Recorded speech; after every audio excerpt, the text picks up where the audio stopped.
নমস্কার, নিউজ ভ্যানগার্ডের পর্দায় আপনাদের প্রত্যেককে স্বাগত। এই মুহূর্তের গুরুত্বপূর্ণ সব খবর নিয়ে আপনাদের সঙ্গে আমি রয়েছি শতাব্দী। শুরুতেই ওয়েদার আপডেটের দিকে নজর রাখবো, কারণ রাজ্য জুড়ে বজ্রপাতের একটা সতর্ক বার্তা আবহাওয়া দপ্তরের পক্ষ থেকে জারি করা হচ্ছে। তারই মধ্যে এবার নিম্নচাপ যে ভ্রুকুটি নাড়াচ্ছে। চলতি সপ্তাহে নিম্নচাপের জেরে ভারী বৃষ্টির সম্ভাবনা রয়েছে। আগামী 7 দিন জেলায় জেলায় থাকবে বৃষ্টিপাত। সর্বোচ্চ তাপমাত্রা থাকবে 34 ডিগ্রির ঘরে, এমনই পূর্বাভাসে রয়েছে। যাব বিস্তারিত, আমাদের সঙ্গে যুক্ত হয়েছে প্রতিনিধি অঙ্কিতা বর্ধন। অঙ্কিতা, কি জানতে পারছো? দেখো,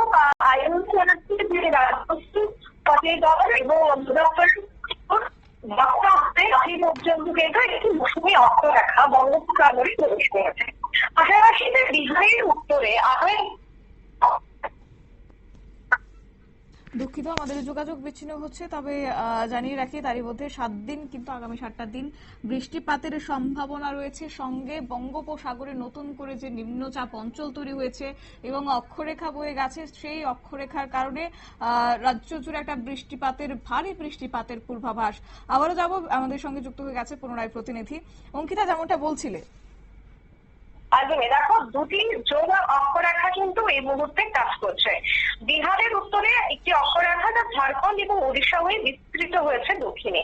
এর সঙ্গে 24শে জুলাইয়ের মধ্যে সম্ভাব্য এই নিম্নচাপ মিলিয়ে তৈরি হবে একাধিক সিস্টেম।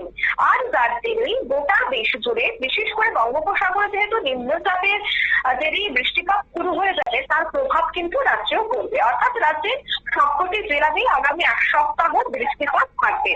অর্থাৎ একেবারে জুলাইয়ের শেষ সপ্তাহে যে আরো এক দফা প্রবল বৃষ্টির মুখে পড়তে চলেছে ত্রিপুরা, সে কথা কিন্তু আর বলার অপেক্ষা রাখে না।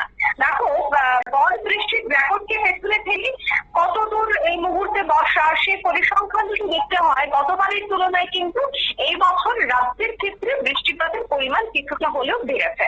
তার মধ্যে জোড়া ঘূর্ণাবর্ত, আর জোড়া ঘূর্ণাবর্তের জেরে এর প্রভাব অবশ্যই রাজ্যে পড়বে। এবং আগামী যে 7 দিন, সেই 7 দিন কিন্তু রাজ্যের সবকটি জেলাতেই বৃষ্টি থাকবে। তবে হ্যাঁ, গতকালের তুলনায় কিন্তু আজ সামান্য হলেও রাজ্যের তাপমাত্রা বৃদ্ধি পেয়েছে। যেহেতু তাপমাত্রা বৃদ্ধি পেয়েছে, সেক্ষেত্রে কিন্তু সকাল থেকে একটা গলদঘর্ম পরিস্থিতি তৈরি হয়েছে। তবে এই যে গলদঘর্ম পরিস্থিতি বিকেলের দিকে কিন্তু আবার থাকবে না, কারণ বিকেলের দিকে তাপমাত্রা 2 থেকে 3 ডিগ্রি কমে যাবে। আর সেই জায়গাতেই বৃষ্টির সম্ভাবনা। আগরতলা শহর বাদ দিয়ে যদি আমাকে দক্ষিণের দিকে নজর রাখতে হয়, দক্ষিণে কিন্তু এই মুহূর্তে দেখা যাচ্ছে একটু মেঘলা আকাশ। এছাড়া উত্তরেও রয়েছে মেঘলা আকাশ। দক্ষিণ এবং উত্তরে কিন্তু বিক্ষিপ্ত বৃষ্টির সম্ভাবনা রয়েছে। এছাড়া আরো 1 থেকে 2টি জায়গায় বিক্ষিপ্ত বৃষ্টি, অন্যদিকে মেঘলা আকাশ থাকবে। এই যে একটা পরিস্থিতি বর্তমানে রাজ্য জুড়ে তৈরি হয়েছে, এই পরিস্থিতি কিন্তু আগামী আরো 22টা দিন থাকবে।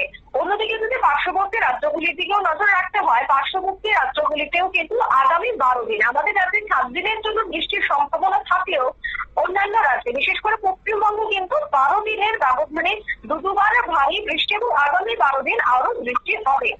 এছাড়া আলিপুর আবহাওয়া দপ্তর জানাচ্ছে যে জুলাই এখনো পর্যন্ত পশ্চিমবঙ্গে বৃষ্টিপাত হয়েছে 353 মিলিমিটার। স্বাভাবিক হিসেবে এই মাসে কলকাতার গড়ে কিন্তু 371.6 মিলিমিটার বৃষ্টি হয়েছে। অর্থাৎ গোটা দেশ জুড়েই কিন্তু এখন বৃষ্টি হচ্ছে।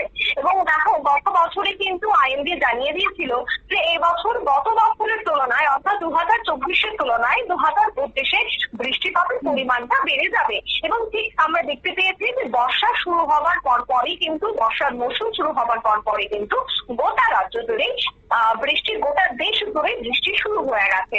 এবং এই বৃষ্টির পরিমাণ কিন্তু আগামী আরো কয়েকটা মাসে বাড়তে পারে। ধন্যবাদ।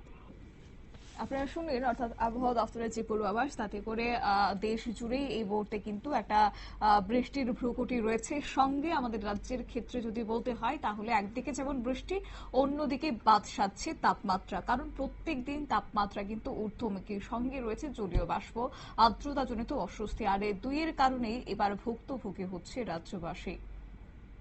নিয়ে দিচ্ছি ছোট্ট একটি বিজ্ঞাপন বিরতির সঙ্গে থাকুন।